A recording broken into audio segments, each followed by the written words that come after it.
తిరుపతికి పయనం కట్టినప్పటి సంది యాత్ర ఒడిచి ఇంటికి వచ్చేదాకా ఎంత నిష్టగా ఉండాలి ఏం కథ. మన తిండి మాట కట్టు బొట్టు పద్ధతి ఉండి దేవుని మొక్కితేనే ఆయన కరుణిస్తాడు. కనీసం దేవుని సన్నిధులు ఉన్నంత సేపు అయినా నిష్ట ఉండాలనా వద్దా?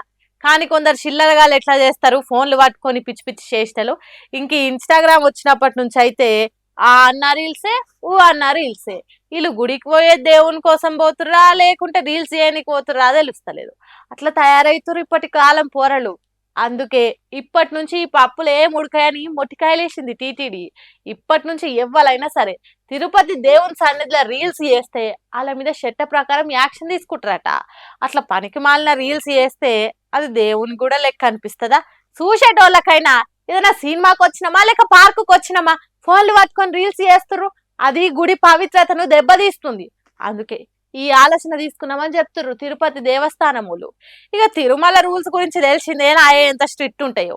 ఇక ఇప్పుడు ఈ రూల్ తెచ్చి ఇంకా మంచి పని చేసిరని మెచ్చుకుంటారు భక్తులంతా. తిరుపతి అనే కాదబ్బా, ఏ గుడికి పోయినా ఆ మాయదారి ఫోన్లను చేసి పక్కకు వాడేయండ్రి. ఎట్లనో 24 గంటలు అట్లనే మూతి పెడతారు. కనీసం గుడికి పోయినప్పుడైనా నిమ్మలంగా జర భక్తితోని చూపిస్తే దేవుడైనా మెచ్చుతాడు. యాద పెట్టుకోర్రి.